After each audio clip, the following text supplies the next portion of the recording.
Hello children, welcome to iTTV.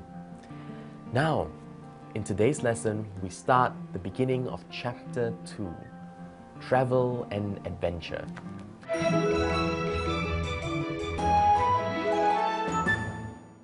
Now, to start today's lesson, we're going to talk about a very, very good place to visit. Do you know what that place is? That place is right here in Malaysia. But before we read that text, let's look at some of the words that might be a little bit difficult. Okay, are you ready to start? Here we go. Now, the first word is culture. Now, culture means the way of life, especially the general customs and beliefs of a particular group of people at a particular time. The second word is magnificent. And magnificent means very wonderful, beautiful, or deserving to be admired. Next we have ethnic. Now, ethnic means relating to or characteristics of a human group having racial, religious, linguistic, and certain other traits in common. Now, this might sound a little bit complicated, but this simply means different groups of people. For example, in Malaysia, the three biggest ethnic groups are the Malay, the Chinese, and the Indians. Next word, we have customs. Now, customs mean a habitual practice, the usual way of acting in given circumstances. For example, now, do any of you know what is Chinese New Year? That's right, it's the time of the year where you get the red packets, ang pao.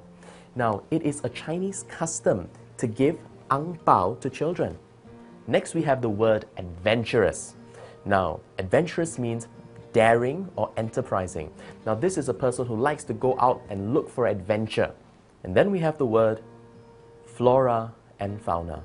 Flora means plants, and fauna means animals. Finally, let's look at the word peak. Now, peak means the pointed top of a mountain. Now that we've discussed all of the difficult words, let's read the text. Are you ready? Every year, thousands of Malaysians travel all over the world to go on holiday. It is a very exciting experience to travel to places that are filled with different culture, beautiful scenery, as well as observing how people from different places live everyday life. But it is surprising to see how many Malaysians not taking advantage of the many world-famous tourist attractions we have here in our own country. A very good example is the state of Sabah, also known as the land below the wind. This state offers many different types of holiday adventures. At over 4,000 meters above sea level is Kinabalu Park. Here, you will find the magnificent Mount Kinabalu. For those of you who are afraid of heights, there is always sandy fun at the many beaches and islands located in the state. With many different ethnic groups in Sabah, you will be greeted with different cultures, various types of food, customs, and traditional dances. For those of you who are adventurous, Mount Kinabalu is the highest mountain in Southeast Asia at 4,095 meters above sea level. It is recommended that a trip should take at least 3 days. On the first day, climbers go up to Kinabalu Park. There, they will be spoiled for choice with the many hiking trails rich with flora and fauna. Early on the second day, the climb will begin at the Timpahon Gate to Laban Rata Rest House, which is 3,270 meters above sea level. At Laban Rata, they rest till about 2 o'clock in the morning. Now they will continue climbing to Lowe's Peak, which is the mountain's highest peak. Climbers are told to reach the peak by 5 a.m. to watch an amazing sunrise.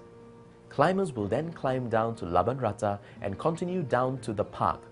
Once leaving the park, many climbers will usually stop at Boring Hot Spring for a relaxing dip before going back down to Kota Kinabalu town. Sabah is only one of the many states that offer great holidays in Malaysia. For more information, visit www.tourism.gov.my. Now that we have read the passage, let's talk about it. What was the passage about? Now, first of all, the passage is about holidays. And then they talk about having a holiday in Malaysia. Now, many people go on holiday. They go to Australia, they go to Hong Kong, they go to Singapore. But how many people go for holiday in their own country? Now, they talk about Malaysia being a great place to go on holiday. And then they look at one state, Sabah. Now, in Sabah, you've got a lot of things to do. You can go up to the mountains or you can go to the islands. But here they talk mostly about the mountain. Now, they talk about Kinabalu Park. Now, Kinabalu Park is where you will find Mount Kinabalu, which is the highest mountain in Southeast Asia. Now, they talk about climbing up the mountain and what you have to do to get up there. They also talk about all the flowers and plants and also the animals that you will see as you're going up. Now, doesn't that sound like a really good holiday? Now that we've read and understood the passage, let's see whether we can answer questions about what we have read. Are you ready? Let's go.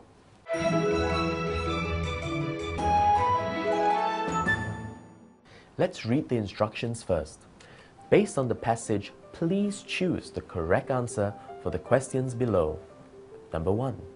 Why is it surprising that many Malaysians don't take advantage of the tourist attractions in their own country?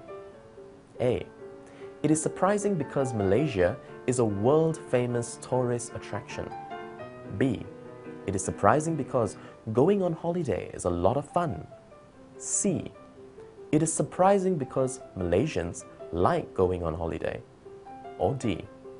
It is because Malaysia is a surprising country.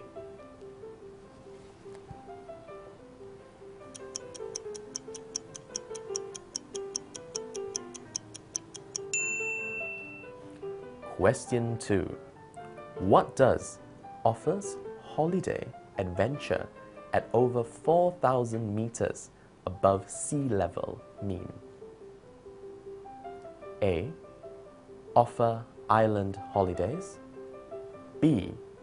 Offer holidays at beaches. C. Offer holidays in mountainous areas.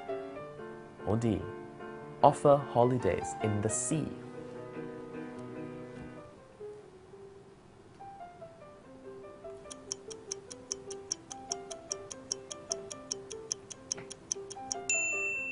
Question 3. Why will you be greeted with an array of different cultures? Now, in question 3, the word array means arrange, many different types. Let me read the question again. Question 3. Why will you be greeted with an array of different cultures? A. Each ethnic group in Sabah has a unique culture. B. Many people with different cultures visit Malaysia. C. A country with many cultures will attract more tourists. Or D. So that you will be confused.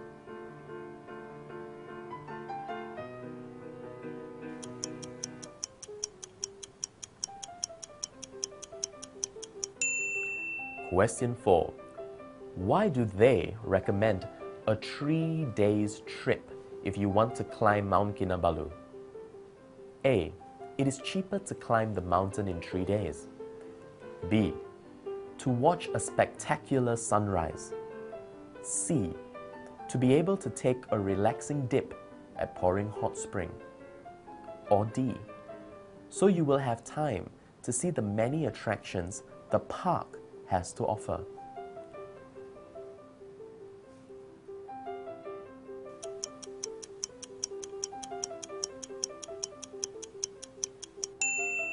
Finally, question 5. Why do you think climbers stop at the boring hot springs before going back down to Kota Kinabalu town? A. It is on the way down to Kinabalu Park. B. To relax after a long, tiring climb. C. To meet and spend time with other climbers. Or D. It is very near to Laban Rata Rest House.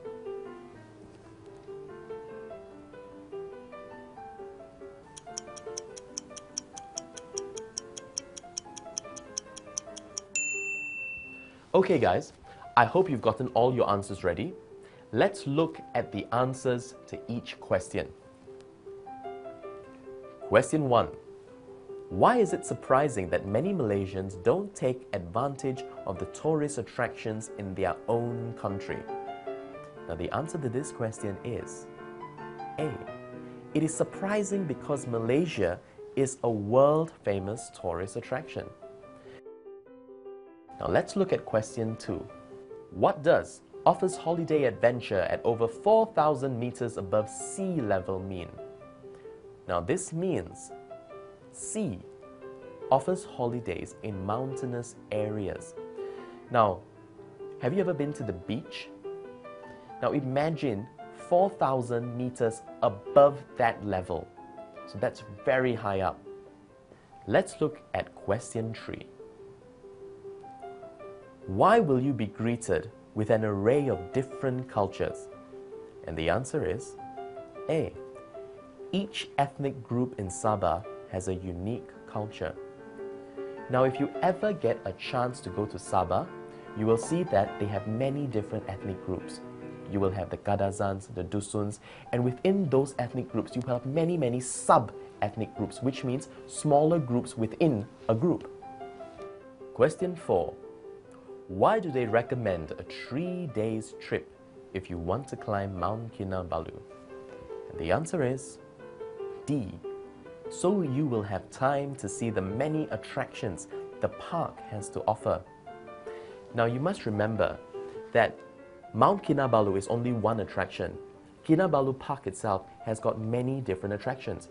Now if you remember the text, they talk about when climbers go up on the first day, they go and look at all the flora and fauna in the park before climbing the next day. So the park is very big, there are a lot of things to see. And finally, question 5. Why do you think climbers stop at the pouring hot springs before going back down to Kota Kinabalu town? And the answer here is B. To relax after a long, tiring climb. Do you know what's a hot spring? A hot spring is water that is heated naturally using the earth as its heater. Now imagine when you're very tired and you get to sit in a nice warm pool of water. That is what pouring hot springs is like. So after a long difficult climb, it is very nice to relax in a nice hot tub of water. Now kids, I hope you got all the answers correct. Let's move on to the next part of today's class.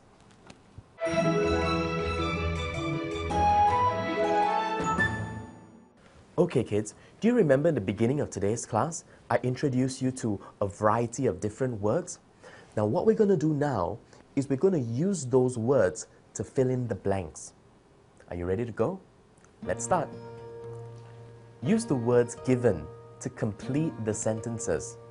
And the words are peak, flora and fauna, custom, adventurous, magnificent, culture, and of course, ethnic. Now, do you remember the meaning of those words? I hope you do. Now, let's start with question 1. Question 1. I learnt a lot about Japanese blank after spending a year working there.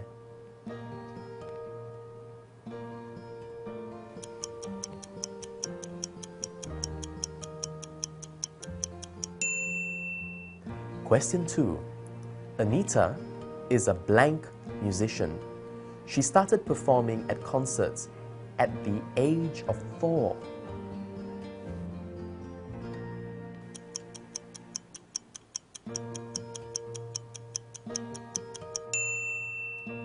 Question 3.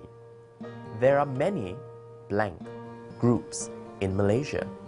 The 3 main groups are the Malay, Indian, and Chinese.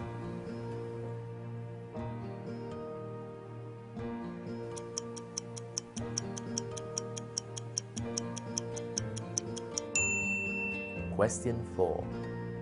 It is a Chinese blank for parents to give their children ang pao or red packet during Chinese New Year.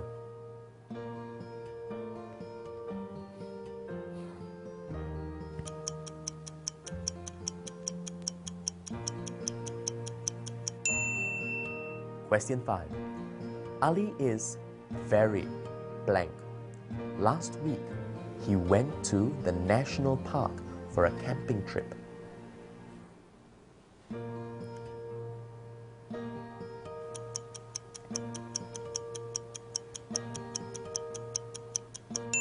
Question 6. WWF, or the Worldwide Fund for Nature, works to protect the blank all over the world.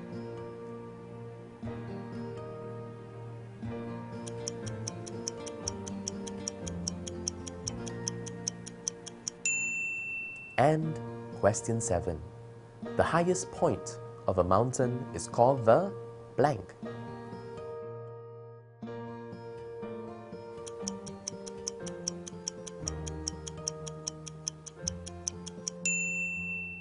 Okay, children, I hope you got all your answers ready. Now let's go through the questions again to see what the answers are.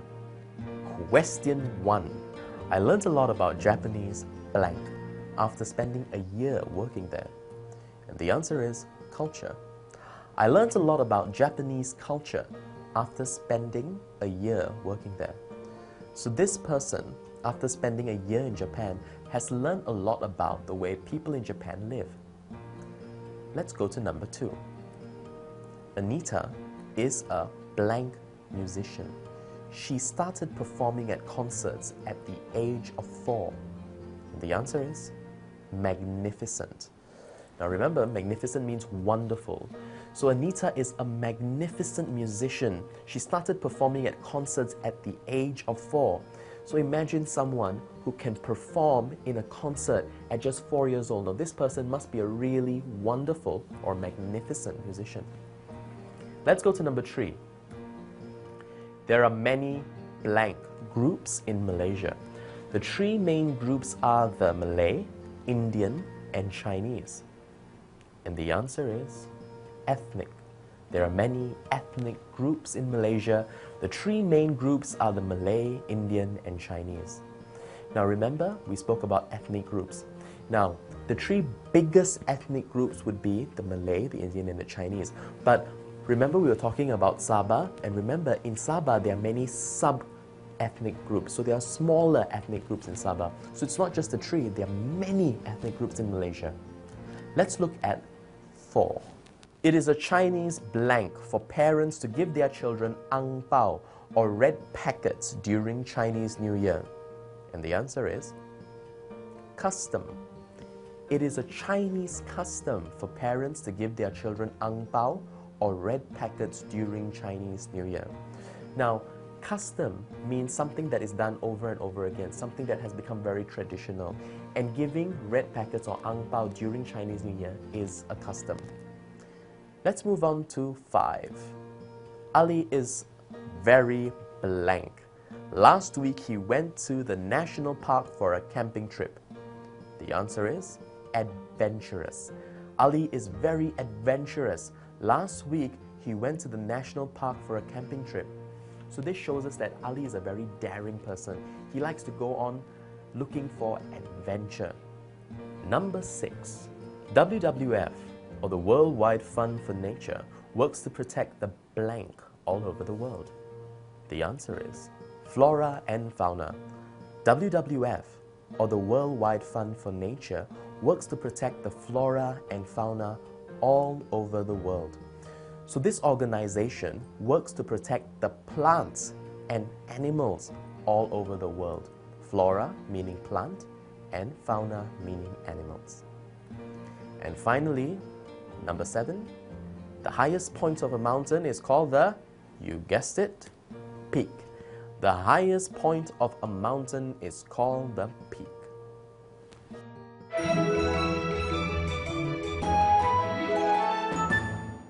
I hope you got everything right. Now, let's review what we've learned today. First of all, we talked about holidays, we talked about adventure, and we talked about going on holidays in Malaysia. Particularly, we spoke about the state of Sabah. And we said about what a great adventure would be to go there to their islands or to Kinabalu Park, where you will find the majestic Mount Kinabalu. Now, we also learned some very interesting words, and we've used those words to fill in the blanks. Okay guys, I hope you enjoyed today's class. I'll see you again soon. Take care. Bye-bye.